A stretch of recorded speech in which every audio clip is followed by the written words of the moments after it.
Jika kita berbicara soal kebijaksanaan, maka ini ada kaitannya dengan filsafat, karena filsafat sendiri dikenal sebagai love of wisdom, mencintai kebijaksanaan. Jadi, misal ada seseorang yang belajar filsafat, itu artinya dia juga belajar tentang bagaimana cara dia menjadi orang yang bijaksana. Nah, salah satu filsuf yang terkenal dengan kebijaksanaannya tidak lain dan tidak bukan adalah Marcus Aurelius Antoninus Augustus. Di samping Epictetus dan Seneca, pola pikir dan filosofinya tentang stoikisme sudah banyak yang mengetahuinya dan membuat sebagian besar dari kita tertarik untuk mempelajarinya. Dan sebenarnya masih banyak filsuf lain yang lebih terkenal selain Marcus Aurelius, seperti Aristoteles, Plato, Socrates, dan sebagainya. Tapi yang membuat kami tertarik membahas Marcus Aurelius melebihi filsuf yang lain, yaitu tentang bagaimana cara dia hidup sebagai seorang kaisar Romawi. Marcus Aurelius merupakan kaisar Romawi yang sangat dicintai oleh masyarakatnya, dan tentu saja sebagai seorang kaisar, dengan kekuasaannya dia bisa mendapatkan apa saja yang dia inginkan. Dia punya segalanya, dia punya banyak hal yang orang lain tidak punya. Tapi meskipun demikian, kebijaksanaannya tidak membuat dia terlena. Dia mampu menahan godaan-godaan yang dapat merusak kebijaksanaannya sebagai seorang manusia. Jika dia ingin meniduri wanita yang dia inginkan, dia bisa. Jika dia menginginkan harta sebanyak yang dia mau, dia bisa. Jika dia ingin makan makanan yang dia sukai, dia juga bisa. Tapi Marcus tidak melakukannya. Dia tidak melakukan kesenangan-kesenangan sesaat yang membuat dirinya jatuh pada kerendahan. Dan karena itulah yang kemudian Marcus Aurelius Antoninus Augustus digelari sebagai salah satu 5 kaisar Romawi terbaik sepanjang sejarah. Nah, dari cerita tersebut kita mendapat pelajaran penting bahwa godaan kita yang tidak seberapa ini masih kalah dengan godaan Marcus. Artinya Marcus memiliki segalanya, dia bisa melakukan apa saja namun dia mampu menahannya. Sedangkan kita yang masih belum mempunyai apa-apa seringkali tidak tahan dan tergoda dengan kesenangan sesaat yang sebenarnya tidak terlalu bermanfaat. Intinya godaan kita masih belum seberapa, namun hasrat yang kita miliki sangatlah luar biasa. Ketika kita punya sedikit uang saja, kita mulai bingung untuk menghabiskannya, membelanjakannya, mau beli ini, mau beli itu, dan sebagainya. Ketika kita punya kesempatan untuk melakukan sesuatu yang membuat kita senang, tanpa pikir panjang kita langsung melakukannya. Ya, kita memang rakus akan kesenangan, tapi tenang saja, ini wajar dan memang normal. Ketika seseorang diberikan sebuah kekuasaan absolut, mereka akan cenderung menyalahgunakannya. Jika seseorang tidak terlibat suatu hukuman atau konsekuensi saat melakukan sesuatu, mereka akan bertindak sesukanya. Bayangkan jika di hidup ini tidak ada aturan apapun yang mengikat diri kita. Tidak ada aturan agama, tidak ada aturan sosial, negara, keluarga, dan sebagainya. Bayangkan jika semua tindakan yang kita lakukan tidak ada konsekuensi sama sekali. Kira-kira hal apa yang pertama kali kalian lakukan? Mencuri, memperkosa, atau malah tidak melakukan apa-apa?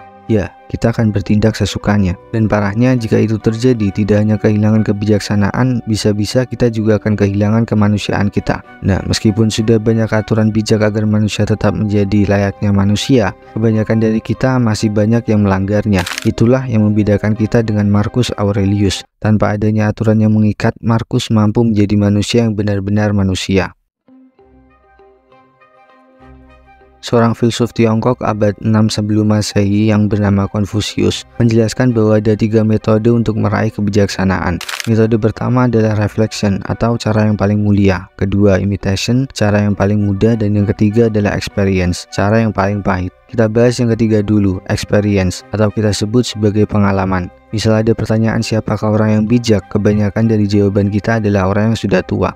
Ya, karena mereka memang benar-benar sudah matang. Mereka menjumpai banyaknya pengalaman dan merasakan pahit manisnya kehidupan. Pengalamanlah yang mengajarkan mereka kebijaksanaan. Banyak orang tua yang ketika masih muda, dulunya dia pemarah, ambisius, energik, dan sebagainya. Lalu sedikit demi sedikit mereka mulai berubah seiring bertambahnya usia. Berubah menjadi lebih sabar, lebih tenang, dan berubah lebih bijaksana. Dan sebenarnya bukan umur yang menentukannya, karena umur hanyalah angka. Pengalamanlah yang mengajarkan kita kedewasaan dan kebijaksanaan. Dari pengalaman kita belajar memahami sesuatu dari berbagai sudut pandang yang berbeda. Dari pengalaman juga kita belajar mana hal yang baik dan mana hal yang buruk, mana yang pantas dan mana yang tidak pantas, mengetahui mana sesuatu yang benar dan mana sesuatu yang salah. Lalu mengapa experience ini merupakan cara yang paling pahit? Ya karena kita baru tahu setelah kita mengalaminya. Artinya ada momen di mana kita dulu pernah malu, kecewa, merasakan pahitnya ditolak, diabaikan, dan sebagainya. Namun pengalaman itulah yang membuat kita semakin bijaksana, merubah merubah pola pikir kita, merubah tingkah laku kita, cara berbicara, sopan santun, dan sebagainya. Kemudian yang kedua adalah imitation atau meniru. Cara yang kedua ini terbilang mudah karena untuk bisa menjadi bijaksana, kita cukup menirukan orang yang bijaksana. Tingkah lakunya, tutur katanya, pola pikirnya, kebiasaannya, dan nyanyiannya yang lain.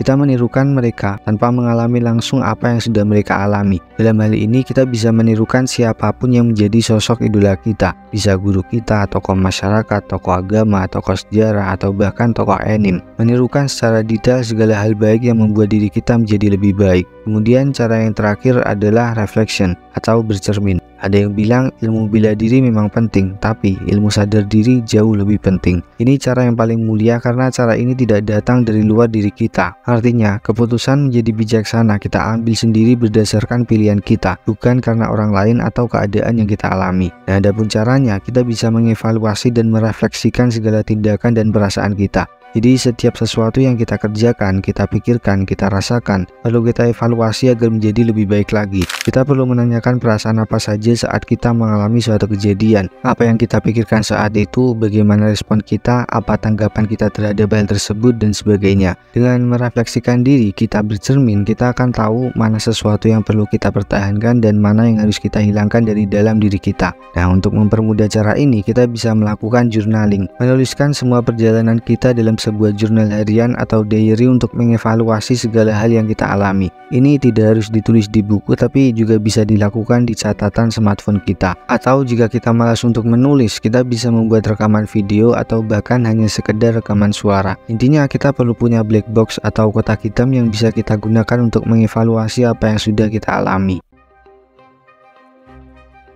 Jadi menurut ajaran Buddha, simpelnya kebijaksanaan ialah tentang bagaimana cara kita berpikir yang benar dan bertindak yang benar. Dalam hal ini juga perlu adanya keselarasan antara pikiran dan tindakan. Makanya jika pikiran dan tindakan tidak selaras, Rocky Gerung menyebutnya sebagai dungu. Ya, karena tidak ada kebijaksanaan di dalamnya. Saat proses pencarian ilmu, kita seringkali hanya fokus mendalami ilmu pengetahuan. Dan meskipun itu sangat baik, tapi terkadang karena terlalu fokus, hal tersebut malah membuat kita lupa pada tanggung jawab untuk mempraktekannya. Sehingga itulah yang menyebabkan ketidaksesuaian antara pikiran dan tindakan. Yang kita pikirkan A, yang kita lakukan malah B. Dan inilah yang menjadi masalah. Cepatnya mengumpulkan ilmu pengetahuan tidak imbang dengan kecepatan mendapatkan kebijaksanaan. Akibatnya ini malah menjadikan kita sebagai individu yang destruktif, individu yang merusak, menghancurkan, atau memusnahkan. Karena pengetahuan tanpa kebijaksanaan hanya melahirkan sebuah keangkuhan. Oleh karena itu, yang membedakan manusia dengan ciptaan yang lain adalah kebijaksanaannya. Nah, tapi ini juga tidak boleh kita jadikan sebuah patokan, karena ada kemungkinan seseorang baru bisa bijaksana karena ilmu pengetahuannya. Artinya seiring banyaknya ilmu yang kita dapatkan, suatu saat mungkin kita juga akan bertemu dengan ilmu kebijaksanaan. Dalam ajaran Taoisme, Lao Tzu pernah berkata,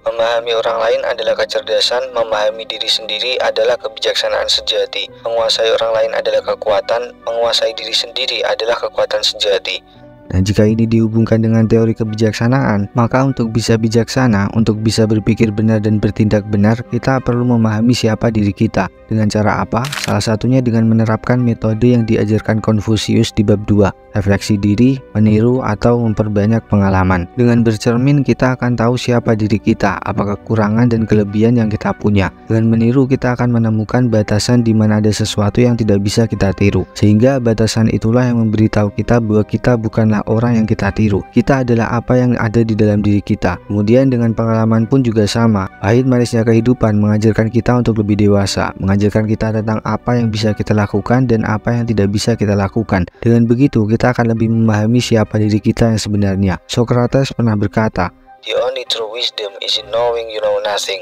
Satu-satunya kebijaksanaan sejati adalah dengan mengetahui bahwa kita tidak tahu apa-apa. Tidak hanya itu, beliau juga berkata, kesadaran akan ketidaktahuan adalah awal dari kebijaksanaan. Nah, seperti yang sudah kami singgung sebelumnya, bahwa ilmu bela diri memang penting, tapi ilmu sadar diri jauh lebih penting.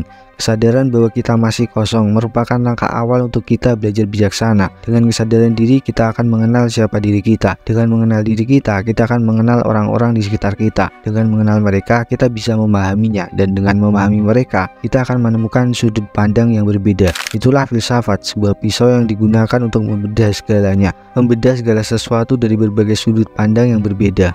Dan pertanyaan terakhir, sudahkah kita bijaksana? Jika belum, mari kita belajar bersama karena saya sendiri juga belum bijaksana. Mungkin itu saja pelajaran kita hari ini, semoga bermanfaat. Saya Bagas yang belum bijaksana, terima kasih. I don't ever slow up, no I don't take shit. I got no love for the fakeness. If you wanna play tough and wanna hate this, I'll always show up.